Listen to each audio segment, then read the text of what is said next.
Friends, welcome to fry roast boil kitchen. இன்றைக்கி நம்ம FRP கிச்சனில் கேழ்வரகு மாவு கூழ் எப்படி செய்கிறதுன்னு பார்க்க போகிறோம். வாங்க அதுக்கு தேவையான பொருட்களை பார்க்கலாம். 1 கப் அரிசி, நொய் அரிசி கழுவி எடுத்து வச்சுருக்கோம். அதே கப்பால் 1 கப் ராகி மாவு கரைச்சி எடுத்து வச்சுருக்கோம். உப்பு, தண்ணி, அதை மிக்ஸ் பண்ணுறதுக்கு தயிர். நம்ம சாதம் வைக்கிற மாதிரி ஒரு பெரிய பாத்திரமாகவே எடுத்துக்கலாம். ஏன்னா இது கூழ் தான், நம்ம தண்ணி ஊற்றி கரைக்க போகிறோம். அதனால் தண்ணி கொஞ்சம் எக்ஸ்ட்ரா இருந்தாலும் ஒன்றும் ஆகாது. அதனால் எக்ஸ்ட்ரா தண்ணி வச்சு ஒரு பாத்திரம் வச்சு உலையை கொதிக்க வச்சுக்கலாம்.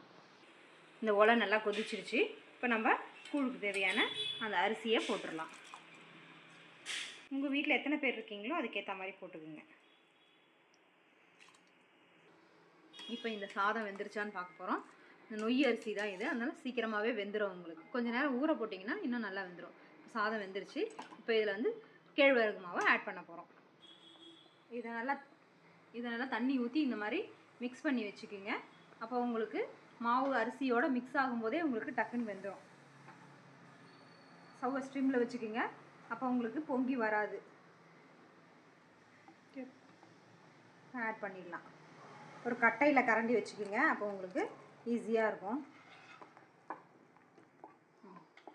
சுடவும் சுடாது, உங்களுக்கு வெந்துருச்சான்னு பார்க்குறதுக்கும் ஈஸியாக இருக்கும். உங்களுக்கு தண்ணி கொஞ்சம் எக்ஸ்ட்ரா இருந்தாலும் ஒன்றும் பிரச்சனை இல்லை. நாளைக்கு காலையில் கரைக்கும் போது உங்களுக்கு யூஸ் ஆகும்.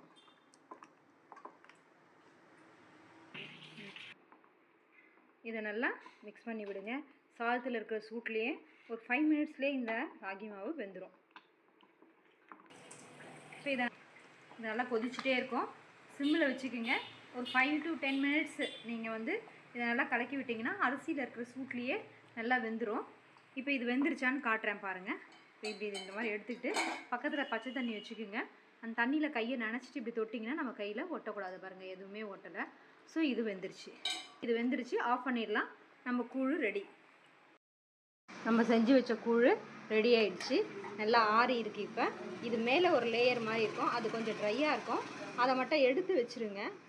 இல்லை சாஃப்டாக இருக்குன்னா நம்ம போட்டு கரைச்சிக்கலாம். இப்போ எனக்கு கொஞ்சம் ஹார்டாக தான் இருக்குது, அதனால் நான் எடுத்து வச்சிடுறேன் அதை. இப்போ இதை எடுத்து இன்னொரு பாத்திரத்தில் போட்டுட்டு நம்ம மிக்ஸ் பண்ணிக்கலாம். இதுக்கு தேவையான சால்ட் ஆட் பண்ணிக்கிறோம்.